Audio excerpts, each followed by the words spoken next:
கர்த்தருடைய பிள்ளை நான் எப்படி நடக்கணும்? ரட்சிப்புக்குள்ளே பெற்றுட்டேன்பா, ஆமாம் ஞானஸ்தானம் எடுத்துட்டேன். இல்லைங்க, ஒரு கடவுள் தேவன் கேட்குறாரு. இப்போ நம்ம அப்பா அம்மா கேட்குறாங்க பிள்ளை எப்படி நடக்கணும். ஒரு மகளை கேட்குறோம்மா, காலம் கெட்டு போச்சு, இன்னா போனோமா வந்தோமா இப்படி இருக்கணும், இல்லைன்னா நாளைக்கு அண்ணன் தம்பி எல்லாம் இருக்கிறாங்கோ, பெரியப்பா சித்தப்பெல்லாம் இருக்கிறாங்கோ, சொந்த அப்படி சொல்கிறோம்ல, சொல்கிறோம் தானே நம்ம. அப்போ நம்மளே என்ன சொல்கிறார் ஆண்டவர், இப்போ நம்ம எல்லாம் அவருடைய பிள்ளை தானே. ஆமென். அங்கே 3ஆம் வசனம், நீங்கள் பரிசுத்தம் உள்ளவர்களாக வேண்டும் என்பதே தேவனுடைய சித்தமாக இருக்கிறது. எதுக்கு அதெல்லாம் சொல்கிறாரு? ஒரு கடவுள் நம்ம படித்த ஆண்டவர், நம்ம எங்கள் வாழ்க்கை முடிச்சுட்டு கட்டாயம் நம்ம வாழ்க்கை அங்கே போகணும். எனக்கு இன்னொரு அனுபவம் நான் சொல்கிறேன். நாங்கள் எங்கள் அப்பா சாமியார், அவர் செத்துட்டார். 40 வருஷம் ஆகுது, கம்மி தேசியாக 39-40 வருஷம் ஆகுது. நாங்கள் நானே ஆராதனை வச்சுக்கலாம், ஆறுமுகம், எனக்கு முன்ன சகோதரிகள் நிறைய எல்லாம் ஒரு 10 பேர் அந்த காலத்தில் எங்கள் அப்பாவுக்கு பிறந்துக்கிறோம். கொஞ்சம் பேர் இயேசு ஏற்றுக்கணும், கொஞ்சம் பேர் அது இருக்கட்டும். ஆனால் இன்னைக்கு வரைக்கும் எங்கள் அப்பாவுக்கு தேவசம் கொடுக்குறாங்க. அல்லேலூயா. அவருக்கு ஒரு திதின்னு கொடுக்குற. ஏங்க கொடுக்குறாங்க? அவர் அன்னைக்கு வருவார், நம்ம எல்லாம் பார்ப்பாரு, நம்ம படிச்சிருக்கிற படையில. அப்போது இந்த ஆத்மா எங்கேயும் இருக்குது தானே, இந்த மனுஷன் நம்ம இங்கே வாழ்ந்தாலும் எங்கேயும் நம்மளுடைய ஆத்மா இருக்குது தானே. அதுக்காக தான் இனி இங்கே வாழ்ந்துட்டோம்ல, நம்ம அங்கே போகிறோம். அங்கே போகணுன்னு நம்ம என்ன இருக்கக்கூடாது? பாவம் இருக்கக்கூடாது.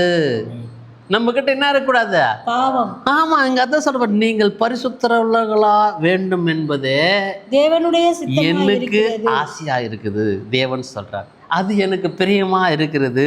அடுத்து சொல்ற, படிச்சு பாருங்க. அந்தபடி நீங்கள் வேசி மார்க்கத்துக்கு விலகி. இது அவ்வளோ முக்கியமாப்பா. எஸ், தேவனிடத்துல கடவுள் இடத்துல நம்மளை சேர்க்காதுங்க. கடவுள் இடத்துல நம்ம போக முடியாது. இல்லைங்க, நாம் இல்லைங்க, நாம் இல்லை. அதுக்கு தான் நான் உங்களுக்கு சத்தியத்தை சொல்கிறேன். படித்து பாருங்கய்யா. அதில் ஆதியாகமம் 39:9 வசனம் சொல்கிறது, நான் இத்தனை பெரிய பொல்லாங்குக்கு உடன்பட்டு தேவனுக்கு விரோதமாய் பாவம் செய்வது எப்படி என்றான். என்ன, 2 பேர் தான் இருக்கிறாங்க, வேற யாரும் இல்லை, தனிமையான இடம், எல்லாம் வெளியே போயிட்டுக்கிறாங்க. அந்த அம்மா இவர் தொந்தரவு பண்ணுறாங்க. அவர் யாருக்கு பயப்படுறாரு? தேவனுக்கு. அல்லேலூயா. அவர் பார்க்கிறார், அவர் கேட்கிறார், அவர் நியாயம் விசாரிப்பார். கர்த்தருடைய பிள்ளையே, நீ அப்படி வாழ்ந்துப்பா, நீ ஆசீர்வதிக்கணும் என்னன்னு நீ கேட்கவே தேவையில்லை. யோசேப்பு ஒரு இடத்துல கூட கேட்டிருக்க மாட்டார். அவருக்கு காண்பிச்சுப்பார் சப்பனம். அவ்வளோதான். சகோதரர் நிந்திக்கிறாங்க, தாய் தகப்ப நிந்திக்கிறாங்க, வித்து போட்டாங்க, எத்துன்னு வராங்க, இங்கே சிறைசாலைக்கு எங்கே போனாலும் அவர் எனக்கு என்ன பண்ணீங்க இப்படி காமிச்சு. இப்போ ஆசீர்வதிக்கிற அவர் சொன்னது தான். உன்னை எடுத்துட்டார்னா, அழிவுலேருந்து என்னை எடுத்துட்டார்னா எடுத்துட்டாங்க, அவர் கைவிடவே மாட்டார். யோசேப்பு பாரு என்ன சொல்கிறாருன்னா, அது அப்படி தான் கர்த்தருடைய பிள்ளை. நம்மளோட சிந்தனை அப்படி தான் இருக்கணும். என்ன நான் அவருடைய பார்வையில் இருக்கிறேன், அவருடைய சித்தத்தினால இன்னைக்கு உயிரோடு இருக்கிறேன், அவருடைய ஆவியினால எனக்கு ஜீவன் இருக்குது. இன்னைக்கு நான் பாவம் செய்ய மாட்டேன். இங்கே அவர் சொல்லும்போது சொல்லுவார் பாருங்க, ரொம்ப பிடிக்கும் யோசேப்புடைய சப்ஜெக்ட். நான்லாம் ஒரு சப்ஜெக்ட் படிக்கும்போது தேம்பி அழுவேன். ஏன்னா அப்படிப்பட்ட பாடுகள். ஒரு சகோதரன் கொண்டு போய் குழியில் போட்டுறான், ஏற முடியல, வர வழியில் திருப்பி அவனை விற்று இங்கே எடுத்துகிட்டு வந்தால் இந்த அம்மாக்கிட்ட ஒரு போராட்டம். எங்கே போனாலும் அவர் ஒரே ஒரு விசுவாசத்தோடு இருக்கிறார். எனக்கு காண்பித்த ஆண்டவர், என்ன அழைத்த ஆண்டவர் என்னை மகிமைப்படுத்துவார். அங்கே அதான் சொல்லும் படிச்சு அங்கே பாருங்க, உன்னை தவிர வேறு ஒன்றையும் அவர் எனக்கு விலக்கி வைக்கவில்லை. பெரிய பொல்லாங்கு உடன்பட்டு, இத்தனை பெரிய பொல்லாங்கு உடன்பட்டு எதுக்காக உடன்படுறாராம்? பொல்லாங்குக்கு. அல்லேலூயா. நாம கூட தெரியாம பண்ணிடுவோம், தெரியாம ஏதோ தவறு பண்ணிடுவோம். தேவன் அதுக்கு தான் புதிய ஏற்பாட்டில் நமக்கு நிறையா சொல்யூஷன் கொடுத்துக்கிறார்.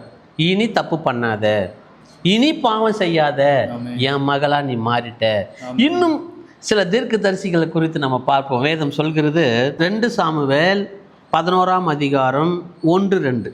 மறு வருஷம் ராஜாக்கள் யுத்தத்துக்கு புறப்படும் காலம் வந்தபோது தாவீது யோவாபையும் அவனோடு கூட தன் சேவகரையும் இஸ்ரவேல் அனைத்தும் அம்மோன் புத்திரரை அழிக்கவும் ரப்பாவை முறிக்க போடவும் அனுப்பினான். தாவீதோ எருசலேமிலே இருந்து விட்டான். இவர்கிட்ட ராஜபாரம் எல்லாம் வந்துடுது. ஒரு ராஜா, தேவனுடைய தாசன். உண்மையிலே இந்த இடத்துல தாவீது அல்லேலூயா எத்தனையோ அவருக்கு பிரியமா வாழ்ந்திருப்பார். இதுக்கு முன்ன சாவீது தேவனுக்கும் அவருக்கும் அப்படி ஒரு நெருக்கம். தாசன், பிள்ளை, மகன், அப்படிலாம் அவருடைய குறித்து தேவனே புகழ்ந்து பாடி சொல்லுவார், பேசுவார். நம்மை குறித்து கூட அப்படிதான் தெரிந்து கொண்டு, இவங்க என்னுடைய ஊழியக்காரர்கள், நான் தெரிந்து கொண்ட சந்ததி, இவங்களுடைய அப்போஸ்தலர்கள், அப்படி நமக்கு மகத்துவமெல்லாம் கொடுத்துருப்பார். எங்கோ ஏதோ ஒரு ஆபத்து இருக்குங்க, எங்கேயோ நம்ம விழுந்துடுவோம்.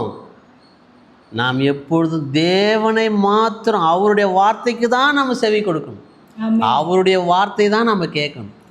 இங்க 2ஆம் வசனம், ஒரு நாள் சாயங்காலத்தில் தாவீது தன் படுக்கையில் இருந்து எழுந்து அரமனை உப்பிரகையின் மேல் உலாத்தி கொண்டிருந்த போது ஸ்நானம் பண்ணுகிற ஒரு ஸ்திரீயை உப்பரிகையின் மேலிருந்து கண்டான். அந்த ஸ்திரீ வெகு சௌந்தரியமாய் இருந்தார். என்ன ஆயிட்டாரு பாத்தீங்களா ராஜா? அல்லேலூயா. அன்னைக்கு நீங்க வேணா படிச்சு பாருங்க. 1 சாமுவேல் எடுக்க வேணாம், 1 சாமுவேல் 16-17ஆம் அதிகாரத்தில் இருந்து அவருடைய வீரம், அவர் தேவனுக்காக இருக்கிற வைரகம், அந்த பெலிஸ்தீனை கொன்னது, அதுக்கு பிறகு சவுலோட கூட அவர் எல்லாவற்றையும் ஜெயித்து வந்தது, அது எல்லாம் தேவனுடைய பார்வையில். இப்போ இவர் பார்வையில் பார்க்குறாரு. என்ன பார்க்குறாரு? ஒரு ஸ்திரீ உப்பரிகின் மேல் இருந்து கண்டான். அந்த ஸ்திரீ வெகு அழகாக இருக்கிறாங்களாம். என்ன உனக்கு ஏன்? நீ யார்? நீ அங்கே அவர் தப்பு செய்ய தன்னை இடம் கொடுக்கிறார். அவர் தவறி போகிறார், தேவனுடைய சித்தத்தை மீறுகிறார். நாம கூட அப்படி மீறிடுவோம், தவறிடுவோம், ஏதோ ஒரு இடத்துல இடரடு அடைஞ்சிடும். அங்க 3ஆம் வசனம், அப்பொழுது தாவீது அந்த ஸ்திரீ யார் என்று விசாரிக்க ஆள் அனுப்பினான். அவள் எலியாமின் குமாரத்தியும் ஏத்தியனான உரியாவின் மனைவியும் ஆகிய பத்சேபாள் என்றார்கள். என்ன ஆசை பார்த்தீங்களா? அவ்வளோ கரெக்டான மனுஷன், வீரமான மனுஷன். அந்த பெலிஸ்தீனை எல்லாம் பயப்படும் போது போய் வீரமாக நின்று, டாய் நீ எம்மத்திரம் கரடியும் சிங்கத்தையும் அடித்து போட்டேன்னு அப்படி தேவனுடைய ஆவியில் அனலாக இருந்த மனுஷன் யாருன்னு விசாரிக்க போகிறான். பார்த்தியா எப்படி மாற்றிட்டான்? பார்த்தியா? வஞ்சிக்கிற ஆவிங்க, விபச்சாரத்தின் ஆவி முன்ன டேமேஜ் பண்ணிடும் நம்மளை, அது நம்மளை அழிக்கணும். ஏன்? அங்கே அப்பா கிட்ட போகணும், நாம அதை தடுக்கணும். ஆண்டவர்தான் சொன்ன, நீ என்னென்ன பிரகாரம் நடக்கணும்னு நான் இயேசு கிறிஸ்து விரும்புகிறாரு தானே கேட்குறாரு. அங்கே கடவுள் அதானே கேட்குறாரு, நீ பரிசுத்தமாக இருக்கணும், வேசி மார்க்கத்துக்கு விலகி. அப்போ இவர் எங்கே போகிறாரு? இவர் நிமித்தம் புதிய ஏற்பாட்டில் எல்லா பட்டியலும் வரும்போது உரியாவின் மனைவின்னு தேவன் இந்த தாவீதினுடைய பிளெஸிங் உரியாவுக்கு கூட கொடுத்துருவார். அல்லேலூயா.